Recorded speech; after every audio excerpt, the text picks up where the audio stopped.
Welcome gamers, villager professions tier list. That's what we will be doing today. There are a total of 13 different villager professions, some good, some bad, but we're gonna make fun of all of them. Now, I did promise in the future 13 villager professions like in-depth guide where we go in depth to all of them.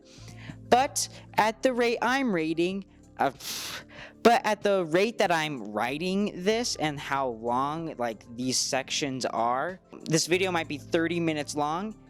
Yikes. I'm going to be doing this as a brief overview of just what the villagers are and what I like and I dislike. First up, we gotta get the F in the chat tier out of the way. This one is all the way at the bottom, and that one is going to be the Nitwit. The Nitwit is marked by green robes, and the thing about them is you can't trade. They are absolutely useless. You cannot trade with them.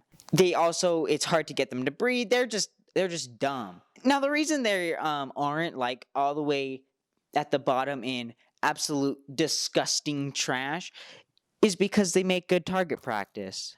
Now we're looking at D tier, and first one we're going to talk about is the leather worker. This one is going to be working with things primarily made out of leather.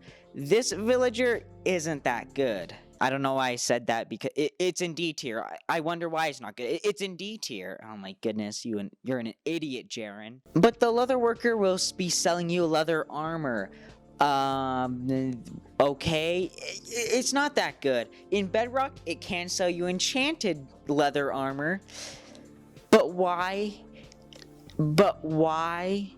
There are two trades that are actually not too bad. There's one that's for the leather horse armor. Leather horse armor is kind of difficult to get. How do you...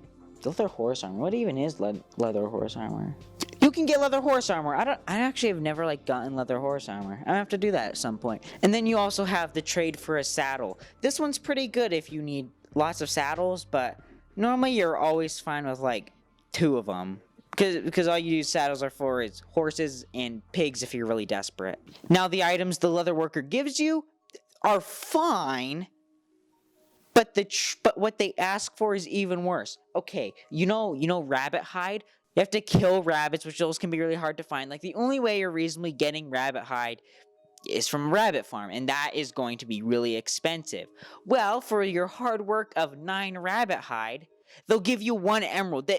They're giving you 1 emerald. 1 emerald for 9 rabbit hide. That is an awful trade. I'm really getting into this. That's why leather worker D tier. Next up is the shepherd. This one will be working primarily with wool type items like colored wools and things crafted with colored wool. It's not too useful.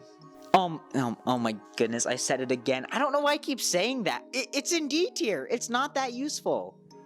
Good grief. So you can buy colored wool, which can be pretty useful, but it's at an awful exchange rate. 1 emerald for 1 piece of wool. What the heck? That trade is really awful, but it even gets more awful if they'll sell you white, brown, gray, or black wool. Because the reasoning for that is, in their first level trade, they will purchase 18 white wool from you for 1 emerald. But then sell you 1 white wool for an emerald. Oh my goodness. As it level ups, it will sell you items that are crafted with colored wool, like carpet and banners. Those, meh, I don't really care. But one that's really nice is the bed trade. This one you get this one at Journeyman, which is, I don't know, that one's level 3. You'll unlock beds at level 3. They'll sell you a different random colored bed, but they're really useful because villager farms, you need tons of beds. And just being able to have a source where you just go and you just purchase a few and then you have enough, it's really helpful than needing to go out and find and shear sheep. So that's its one redeeming quality. Now, if you do have a sheep farm, it becomes absolutely useless. So it depends. Okay, next up I'm looking at this. Oh, it's the Mason. Stonemasons. These ones work primarily with stone. These trades aren't too interesting. Maybe one that will make people happy is trading granite, diorite, or andesite, 16 of those for 1 emerald, because a lot of people always have that on them. because they think it's awful. Personal opinion, I actually kind of like those blocks, except granite. Granite doesn't look that good. Really, the main trades that you're going to be doing are the terracotta trades. You can purchase 4 terracotta with 1 emerald, or you can purchase 1 glazed terracotta for 1 emerald. Really, I don't personally find it useful, just because I don't use terracotta that much. Like, honestly, terracotta doesn't look that nice. Like, calling these colors, that's an overstatement. But it is really helpful, because I don't know how to make terracotta on it, let alone glazed terracotta. I don't even know how to glaze terracotta. Like, yeah. So the stonemason does have its purpose, but that's like way into the future, once you have like tons of already good villagers. Okay, so now I am looking at it. Okay, so there is actually one trade that is pretty good. I'm gonna leave it in D tier, but it's the first trade you can make, which is 10 clay for 1 emerald. This one would personally, I would think it'd be very easy to just stock up on tons of clay, and then you just make this trade every so often. You can make this trade 16 times, so really, if you can go out and find a good clay patch, you're golden. So that is a good trade right there. For C tier, we're going to start out with the farmer. So the farmer is going to be working primarily with those just like things that are grown. For the first few trades, it's wheat, potato, carrot, and beetroot. You can trade those for emeralds, but it's like 20 wheat for 1 emerald. This really, all you make that trade for is to just level the farmer up. One of them that's really good is the Melon Trade, but it's only good in Bedrock Edition, because the Melon Trade in Java Edition right now, it's 4 melon blocks, which that's 4 times 9, 36 melons to be able to get 1 emerald. As compared to Bedrock, it's just 4 melons, just 4 melon slices. 36 divided by 4 is 9. Oh my goodness. So it's 1/9 of it, and you still get the same amount of profit, which I personally find really good. Java Edition Melon Trade isn't that good. Bedrock, it's gonna make you big profits. Honestly, my biggest pain about the Melon Trade is just not being able to sell on my melons. I just have tons of leftover melons just sitting there, just being ready to be traded. You also had the Suspicious Stew trades. The Suspicious Stews, there's 5 different effects it will give you. It's night vision, jump boost, weakness, blindness, poison, and saturation. Okay, that's actually 6. I'm really bad at counting. And the thing is only 2 of these are good, night vision and jump boost. And one of them is night vision, so it's only jump boost, which is the good one. There are much better trades, like 1 emerald for 1 cake. 1 emerald for 1 cake. That is a deal. Jump on that one real soon. You can also trade 3 emeralds for 18 cookies, which is nice. But personally, there's 2 foods I like to get from it, and that's apples and what are they called? Golden carrots? Yeah, golden carrots. Apples are really useful because it can be hard to find apples out in the wild. What is this, nature documentary? The apples out in the wild, in the tree branches, with only like a 0.001% chance of getting it from a tree. Yeah, they're really rough to get, but once you can start purchasing them, getting golden apples can become a breeze. All you need to get is the gold now. Also, golden carrots are really helpful just because they have the highest saturation in the game. So it's a pretty good food source. It can get a little expensive. It's 3 emeralds for 3 golden carrots, but if you can do a little business work, maybe cure a zombie villager or 2, and that'll be able to get you a much lower price for the carrots. Next up is Butcher. This one is food related, but more in sort of meat way. I'm looking at it, trades aren't that good. I would personally avoid this one, except for the cooked chicken trade. This one's actually very, I don't want to say overpowered, but it's just really good because with 1 emerald, you can buy 8 chicken. That is a deal. And it's cooked chicken too. It's even cooked. It's salmonella free. Can you believe it? Honestly, I don't make my own food source anymore.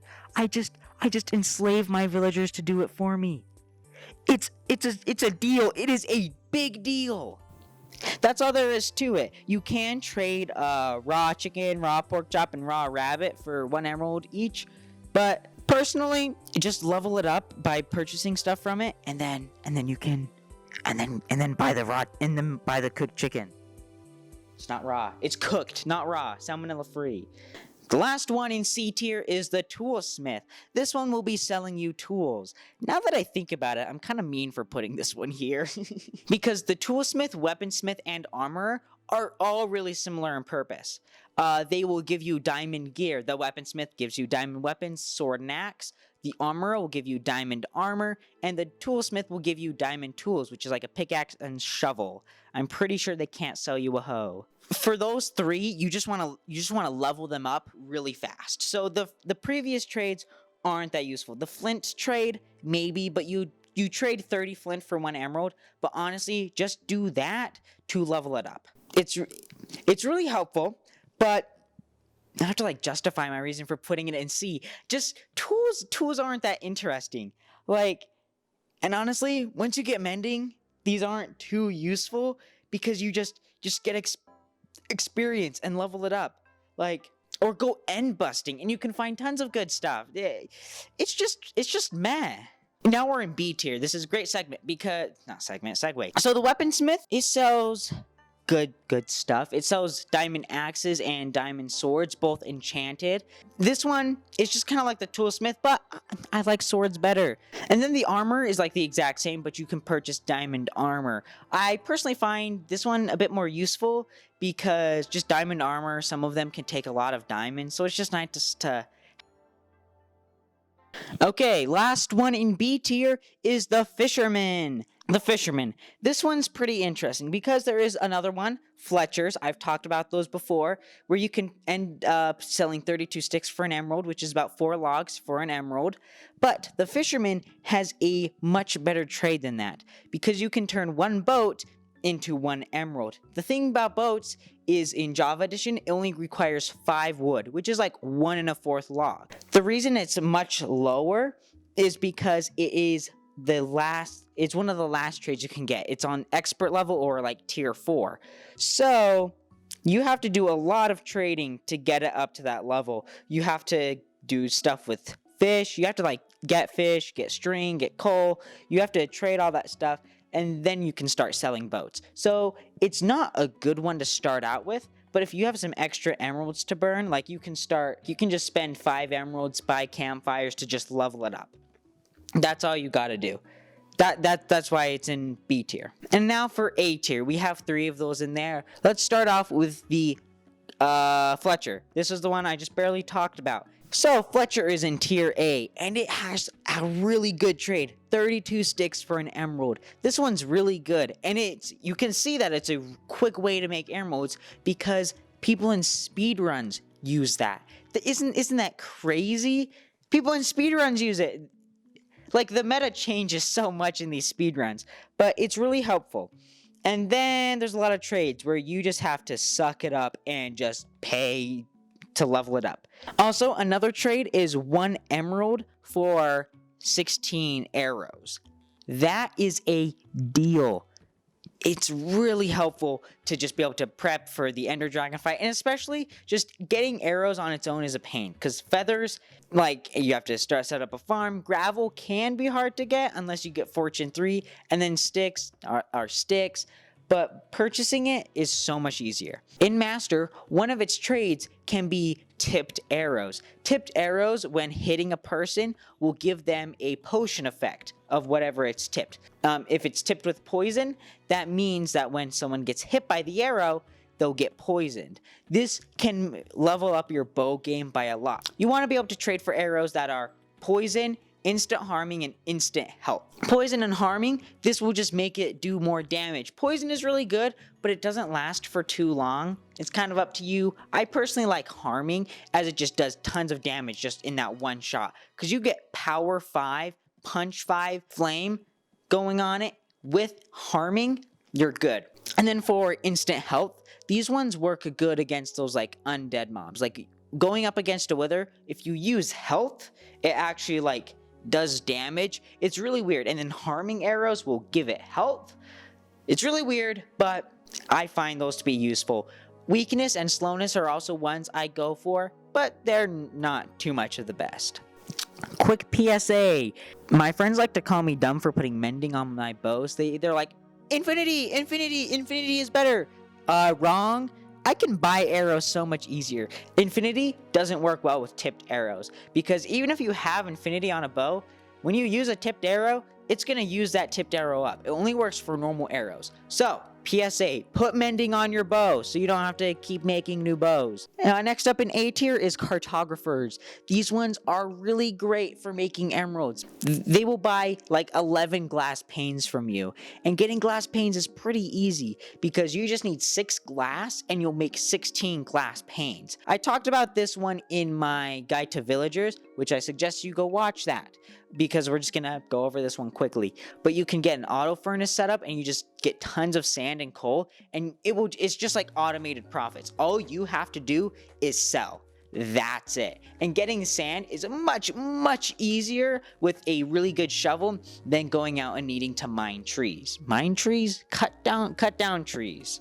And the rest of the cartographer, they will sell you woodland maps and ocean explorer maps. Those are useful like 2 times. And the last one in A tier will be Cleric. Cleric, the only reason I put it up here is for its Ender Pearl trade, because the rest of the trades aren't too good. Like 1 emerald for 2 redstone or 1 emerald for 1 lapis.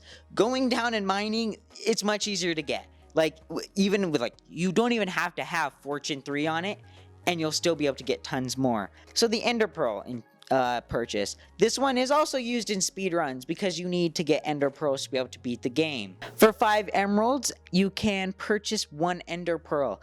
This is really helpful because I hate Ender Pearl farming, because really the best place to farm Ender Pearls is in the end, and to get to the end, you need the Ender Pearls. It's really rough. So honestly, for me, beating the Ender Dragon, I always just go the Cleric route. And then you mix that with the Fletcher, which you can easily and quickly get emeralds. They just come together to make just like beating the Ender Dragon early becomes much easier. Now we're into Stonks Pro. Stonks Pro has 2 villagers in it. First up, we're going to talk about the Librarian. This is the best villager out in the game. The thing with the Librarian is they will be selling you enchanted books from level 1. You either can have a villager sell you like 1 enchanted book, but possibly they can sell you 4 when fully maxed out. These enchantment books can have any enchantment on it, like Depth Strider, Channeling, Protection, but especially Mending. Mending is the best enchantment in the game by far, because it will repair your armor whenever you collect experience. You need to get Mending as soon as possible, but to be able to put Mending on everything, you need like 7 or 8 Mending books, which can be really hard to find because you can't enchant a book to give you Mending. But you can purchase it pretty easily. The prices for Mending will vary a lot, but you can even purchase it for 8. And then you do some more magic work, and you can get them to sell it to you for cheap. This makes getting fully maxed out armor super easy, because now you're no longer just hoping that the odds will be in your favor and you'll get the enchantment you want. You can repeatedly get the enchantment book you want. You can get tons of diamond armor. Combine that with the armorer, you are golden. And the final one in Stonks Pro is Unemployed.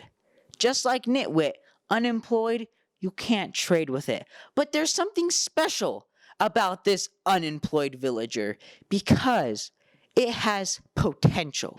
Because this one can be changed into any profession. It can be a doo-doo trash villager in D tier, but it could be a villager in Stonks Pro. Unemployed, I take Unemployed over any villager, just because you can do whatever you want with it.